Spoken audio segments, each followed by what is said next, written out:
નમસ્કાર દોસ્તો, ક્યુકુરબિટેસી ફેમિલીના પાકો જેવા કે વેલાવાળા શાકભાજીના પાકો, એ સિવાય તરબૂચ અને ટેટી જેવા પાકોની અંદર એક અગત્યનો રોગ આવે છે જેનું નામ છે પાવડરી મિલ્ડ્યુ, અથવા તો ખેડૂતો જેને ભૂકી છારાના નામથી પણ ઓળખે છે. આ રોગ મુખ્યત્વે બે પ્લાન્ટ પેથોજન, એક છે પોડોસ્ફેરા જેન્થી અને અન્ય એક છે ઇરિસફી સિકોરેસિરમ. આ બે પ્લાન્ટ પેથોજનના લીધે સામાન્ય રીતે આ રોગ આવતો હોય છે. આ રોગ આવવાની શરૂઆત શિયાળુ ઋતુમાં જ્યારે ટેમ્પરેચર 15 થી 25 ડિગ્રી આસપાસ હોય, વહેલી સવારે ઝાકળ પડતું હોય, એટલે કે હવામાન સૂકું અને ઠંડુ હોય એવા હવામાનની અંદર આ રોગનો ઉપદ્રવ શરૂ થતો હોય છે. શરૂઆતની અવસ્થામાં આ રોગ છે એ પાનની ઉપરની સપાટી ઉપર ટપકા સ્વરૂપે શરૂ થઈ અને આખા પાન ઉપર ફેલાઈ જતું હોય છે.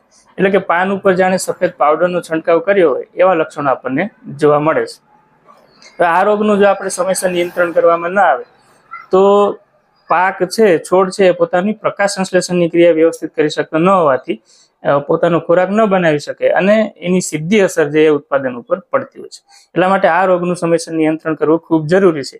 એના માટે અસરકારક ઉપયોગી એવા ફૂગનાશકો છે, જેમાં આ રોગની શરૂઆતની અવસ્થા હોય તો કાર્બેન્ડાઝિમ 50% વેટેબલ પાવડરના સ્વરૂપમાં બજારમાં મળે છે.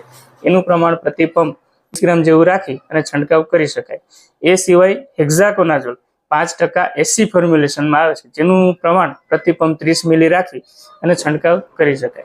એ સિવાય અઝોલ ગ્રુપની અન્ય ફૂગનાશકો એટલે કે ડાયફેન્કોનાઝોલ કે ટેબ્યુકોનાઝોલનો પણ આપણે ઉપયોગ કરી શકીએ છીએ. આ સિવાય આ રોગનો ઉપદ્રવ ખૂબ વધારે હોય તો નાગાર્જુના કંપનીનું ઇન્ડેક્સ નામથી માર્કેટમાં આવે છે, જેની અંદર એક્ટિવ ઇન્ગ્રેડિયન્ટ માઇક્લોબ્યુટાનિલ 10% વેટેબલ પાવડર સ્વરૂપમાં હોય છે, જેનું પ્રમાણ 15 થી 20 ગ્રામ પંપમાં રાખી અને છંટકાવ કરી દેવાથી આ રોગની અંદર સારામાં સારું નિયંત્રણ અને પરિણામ મળે છે. ધન્યવાદ.